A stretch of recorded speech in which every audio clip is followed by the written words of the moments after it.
And joining us in the studio is a public affairs commentator, Biodun Showumi. Thank you for your time. Now, it's my pleasure. This is not the first time the Southwestern governors would come together to aim at integration. Remember, even in the past, they had many businesses and even a bank at a point, but political differences set in and then they went separate ways. Do you think this time around they will stick together and, get something good for the region? Yeah, it's most likely that it's going to work this time around, irrespective of political differences, because it's becoming imperative that people have to look inwards, not only because of the agitations for restructuring the country in a way that into regions. So we need to look more closely. How do you sustain the economy and the well-being of the people that will reside in the new Southwest, whether you call it zone or region? That's imperative. The other reason for that, it's compelling for all of them to work together. It's the dwindling prediction on oil, given technological advancement in different parts of the world, in the areas of motor cars and all that, where more cars are now using electricity. So we're bound to look inwards to see what else can be done. Then you also have other common issues like security. For instance, you try to tackle Badu in Lagos State, only for Badu to relocate to Ogun State. So they need to come together with a view to tackle some of these challenges. If eventually the country is restructured, we will have a situation where they're able to develop their own multimodal transport system, for instance, airport, railway across the whole of Southwest, to be able to facilitate movement of goods, agricultural goods and people, to the commercial center in Lagos. So there are some compelling reasons why they need to do that, because we can no longer continue to depend on oil. We need to diversify. Agriculture is one major area which they are looking at. Lagos wanting to replicate, the partnership with Kebbi, with Oyo State, and some other parts, some other states in Southwest. So if that happens, you need to be able to move the goods and down to Lagos. So how do you do that without having a multimodal transport system? So some of these things are just inevitable. They just have to follow that trajectory now, irrespective of political differences. Okay, now apart from the global socioeconomic trends where adjustments have to be made, we know that the concept or even the idea of the Southwest integration was mooted so many years ago. We remember Chief Obafemi Awolowo was one of those who advocated for this. But why is it important to even have a regional integration in the first place? Yeah, it's quite, you're quite right. People have forgotten that what they call Odua investment today was the vehicle they were using, Awolowo was using to drive integration in those days. Today, they have so many common assets. You only need to go to Ikeja, you will understand what we're talking about. Go to Marina. Many of the buildings there are actually owned by Odua investment, including Premier Hotel, so many industries. The National Bank of Nigeria. Precisely. But people have forgotten that we abandoned that when oil came in and disrupted the whole thing. Now, they're going back to that to ensure that with Lagos now joining, I think it's a year and a half ago, joining the Odua investment. So what Lagos is bringing in, it's the cash, which many states don't have. Today, Ogun State is has more industries than any other state in the country. But Lagos has that industrial base, the consumer base, the cash to help the other states to develop. For instance, look at the energy program which they are planning to have a major energy company, in Ondo State to service the entire industrial areas in the Southwest. Ondo does not have the cash for that. Ogun cannot fund it. So they all need to come together and then be able to fund that. There are other things which they think, for instance, seaport in Olokola, around the Olokola area, that would be a seaport being financed, by all the states in the Southwest, and then they are all able to benefit from it and then, generate resources to run the different parts, of the state. So that is the direction which they are likely going to continue to move, in addition to agricultural security and all that currently. So the regional integration is even more important now, given the political fragility of the country, where there is an increased agitations, to reorder the structure of our country. And if we're doing that, and with the strident calls, for devolution of powers from the center, to the zones, or whether you call it zones or states. Or components. Or components or constituents, parts of the federation. It's quite inevitable that no state on its own can survive, because you depend on each other for one thing or the other. So having a regional plan and then being able to drive that forward becomes imperative. And that's exactly what they're doing. And that is where my next question is going to come from. That master plan, the 25-year master plan, projection, a lot is put into it. You just mentioned some of them, but you think the region will be able to achieve this and come together? Because we're looking at the Southwest region now somehow becoming like a one-state region. That is what they're trying to drive at.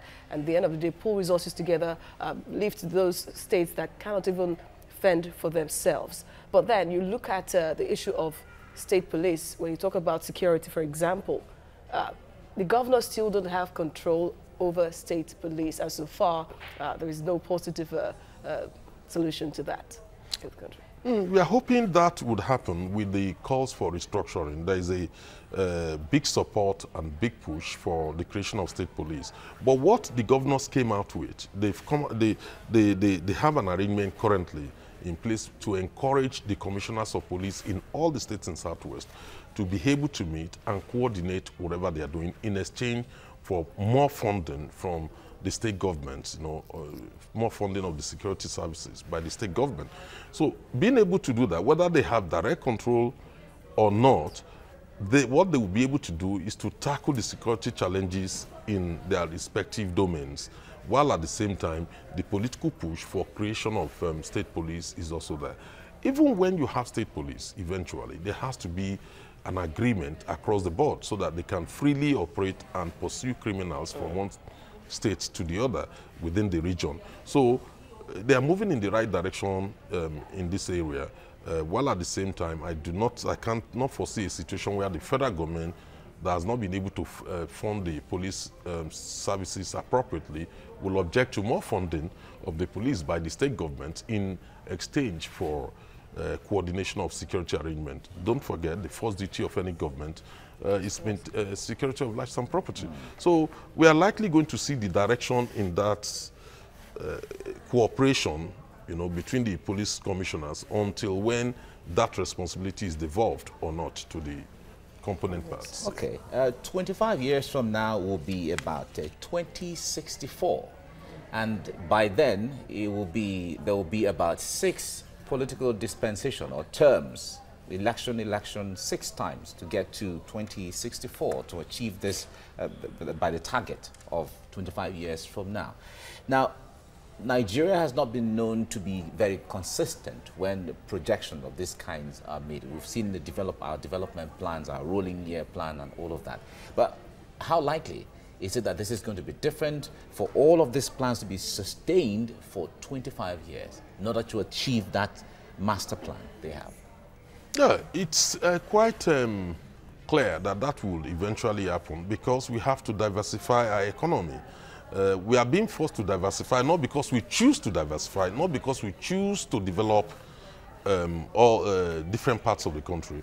We are being forced to diversify because of the changing structure of global economy. The global economy is increasingly depending less on oil. And oil is the major foreign exchange earner, for the country. So what do you do when the demand for oil keeps reducing from time to time? It's projected that in the next 7 years, we probably may not be able to export half of what we're exporting. So what then happens? The country will get strangulated economically? No, they won't wait for that. So you will see a major push, not only in the Southwest, it's going to happen in other parts of the country. What you see is the Southwest, blazing the trail, That is what is happening currently, because we cannot just continue to rely on oil. It's no more safe to do that. And therefore, governments all over the country would have to look inward. And one of the best way to do that is what the Southwest states are doing currently, because they can canalize their resources and their energies towards, developing the different sectors of the economy.